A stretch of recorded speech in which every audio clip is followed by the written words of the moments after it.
Olá, pessoal do Dominantes Online, eu sou a Luciana Naar, professora de Biologia.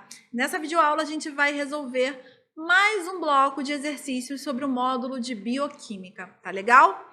Vou começar falando sobre os lipídios. Vamos fazer uma questãozinha sobre o grupo dos lipídios. Na verdade, vou comparar lipídio com carboidrato, né?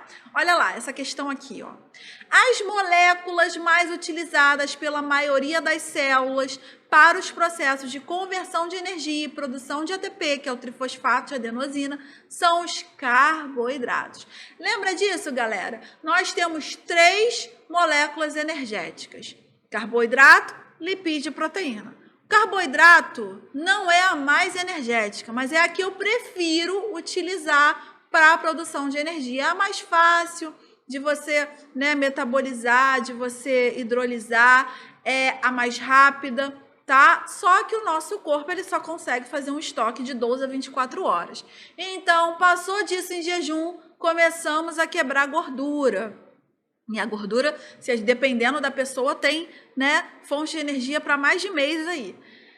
Por fim, nem a gordura, nem o açúcar, a gente começa a, em último caso, deteriorar as proteínas. A proteína ela tem o mesmo nível energético que o açúcar, ok? Só que a gente não quer degradar a proteína para energia, porque a proteína é importante para milhares de outras funções no organismo. Proteína compõe enzimas, compõe hormônios, compõe proteínas transportadoras importantes, anticorpos. Então, várias outras vias seriam afetadas se a gente preferisse usar a proteína como fonte de energia. Então, por isso que a gente tem essa ordenzinha. Primeiro é carboidrato, segunda, lipídio e terceiro, proteína. Como ele está falando aqui. Então, os carboidratos são as moléculas mais utilizadas. Em média, um ser humano adulto tem uma reserva energética na forma de carboidratos que dura um dia. Viu o que eu falei, De 12 a 24 horas. Já a reserva de lipídios pode durar, olha lá, mais de um mês até, dependendo da pessoa, O armazenamento de lipídios é vantajoso sobre os carboidratos pelo fato de os primeiros, ou seja, primeiro ele falou lipídio, então ele está se referindo aos lipídios, terem a característica de serem. Por que eu prefiro, armazenar lipídio e não açúcar? Porque eles são isolantes elétricos? Não tem nada a ver, tá? Eles podem até ser, mas não tem nada a ver. Pouco biodegradáveis? Também não tem nada a ver, pelo contrário, Lipídio é degradável, a gente consegue quebrar lipídio, a gente consegue armazenar, rearmazenar, não tem nada a ver. Saturados de hidrogênios? Sim, eles são saturados de hidrogênios, mas carboidrato também. Carboidrato tem muito hidrogênio, então não é isso que faz eu escolher guardar lipídio, tá?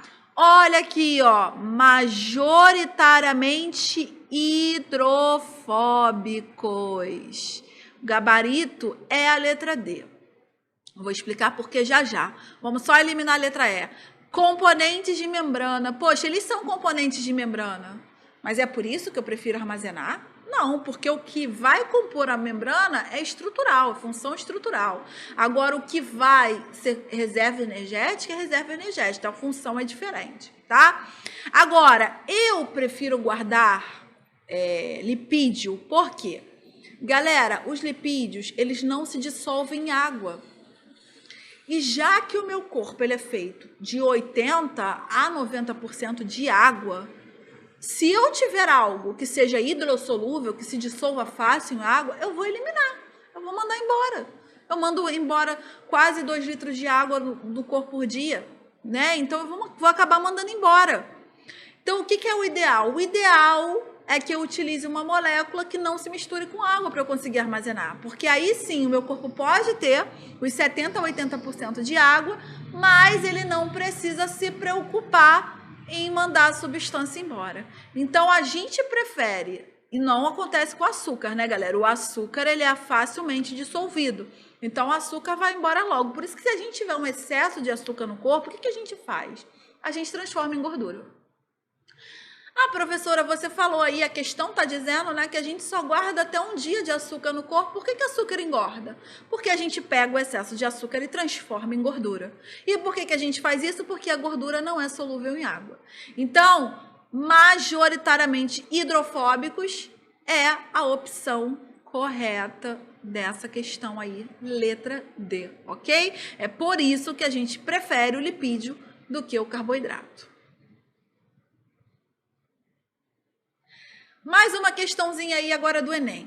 Na década de 1940, na região centro-oeste, produtores rurais cujos bois, porcos, aves e cabras estavam morrendo por uma peste desconhecida fizeram uma promessa, que consistiu em não comer carne e derivados até que a peste fosse debelada.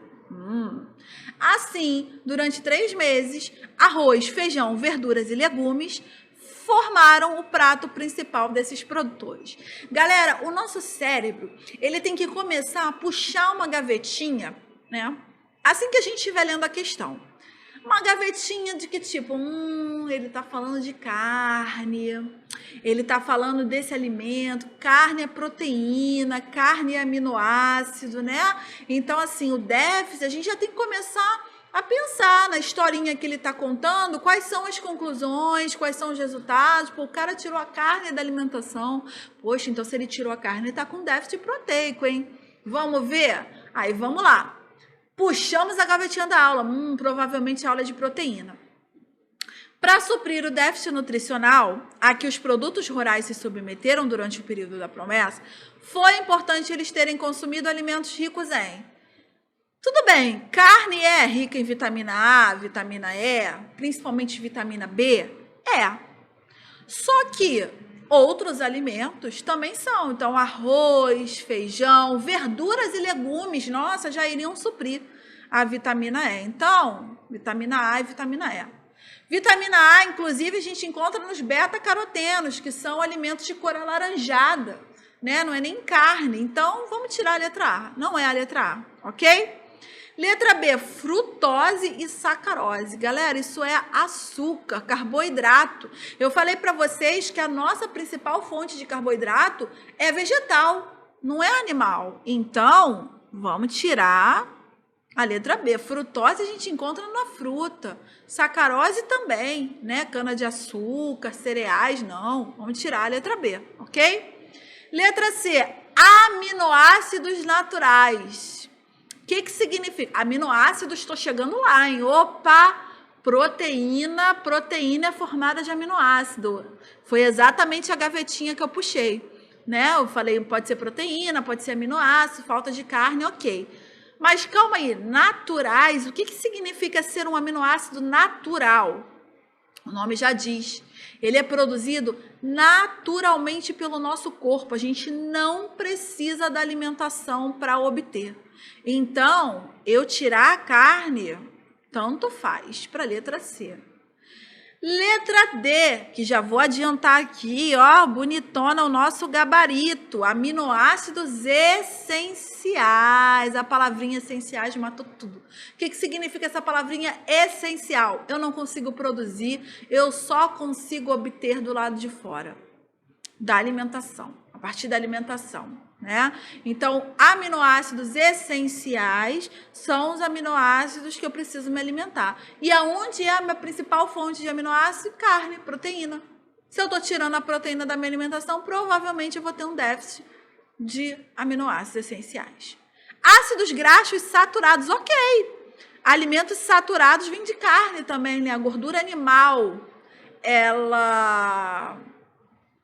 a gordura animal, ela é rica em ácido graxo saturado, também, né, deixaria a gente na dúvida. Porém, eu tenho outros alimentos dentro de legumes, verduras e arroz e feijão que vai suprir a necessidade de ácido graxo saturado. Inclusive, a gente nem precisa de ácido graxo saturado, né, é uma gordura ruim. A gente pode ter o ácido graxo insaturado, então não pode ser a letra E. Tá? O meu déficit nutricional mesmo vai vir a partir da letra D, ok?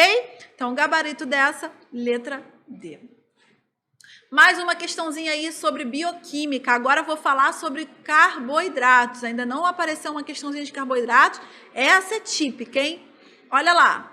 O principal componente das fibras da polpa de açaí é a celulose, um polímero de glicose que possui função estrutural na célula vegetal, como um componente importante da parede celular. Sobre esse tema, afirma-se que ele quer correta. Vamos procurar a correta, então. A celulose é um polímero natural. O que era polímero, hein, galera? Polímero é uma macromolécula, ok? Formada por várias unidadezinhas menores. Então, no caso da celulose, ela é um polímero, ó.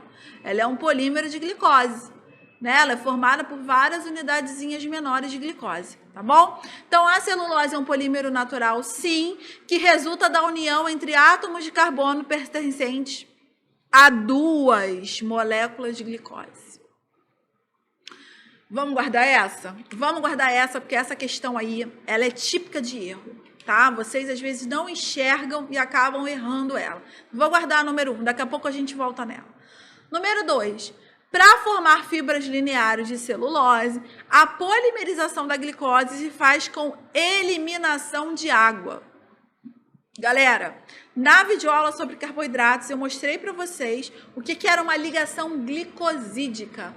E eu falei que para que ela ocorra, você tem que sim tirar o OH da molécula anterior e o H da molécula posterior para elas conseguirem se ligar. E aí isso libera, então, OH com H é H2O, né? Então, você desidrata para fazer a ligação glicosídica. Então, para formar as fibras lineares de celulose, sim, a polimerização da glicose é com a eliminação d'água. Isso acontece na ligação glicosídica, acontece para ligar triglicerídeos, acontece para ligar proteína, aminoácidos, ok? Tudo isso é com liberação de água, então a número 2 está certa. Se a número 2 está certa, ó, já vou eliminar a letra A, já vou eliminar a letra B, já vou eliminar a letra D, né? Olha só como já melhora aí, só fico em dúvida entre a C e a E. Aí vai depender da 3. Se eu descobrir a 3, eu nem preciso saber, nem preciso cair aqui na pegadinha da número 1, né? Mas vamos lá. 3.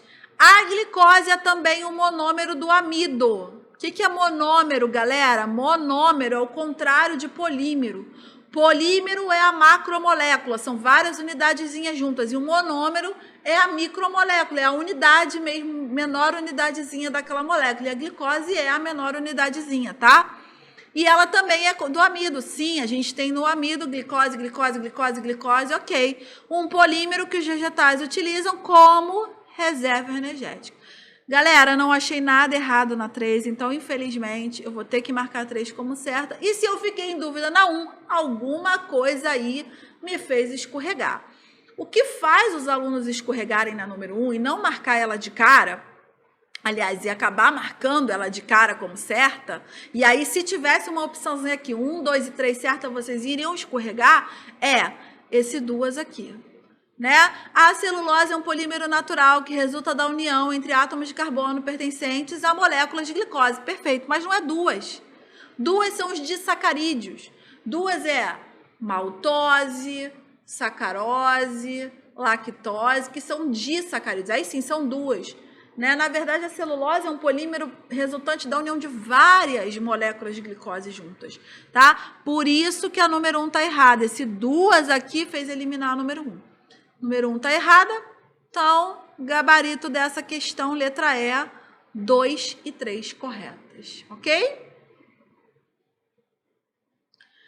Mais uma questãozinha aqui para a gente encerrar esse módulo de bioquímica, parte 2. DNA, sempre cai em prova uma questãozinha que comenta em algum momento sobre DNA. Então, vamos treinar questões sobre DNA? Como geralmente acontecia aos sábados de manhã, comecei a trabalhar no laboratório de Cavendish, na Universidade de Cambridge, antes de Francis Crick, no dia 28 de fevereiro de 1953.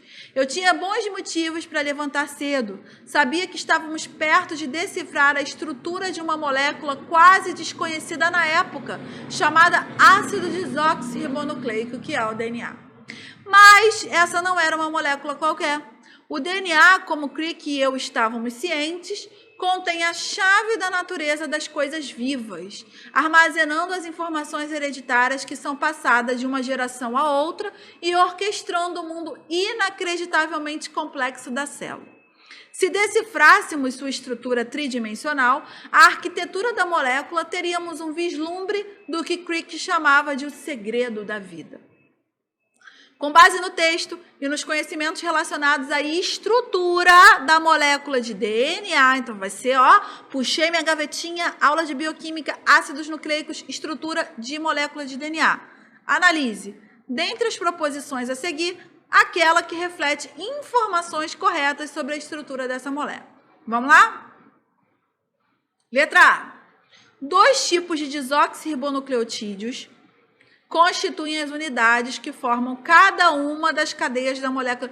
2 tipos de desoxinucleotídeos.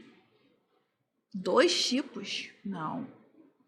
Constituem as unidades que formam a cadeia? Não. Está errada. Não são 2 tipos, né? Letra B. A molécula consiste numa cadeia única de nucleotídeos. Opa, cadeia única. Tá errado. O DNA é dupla cadeia. B tá errado. C. A formação de ligações de hidrogênio unem pares de bases específicos na dupla hélice.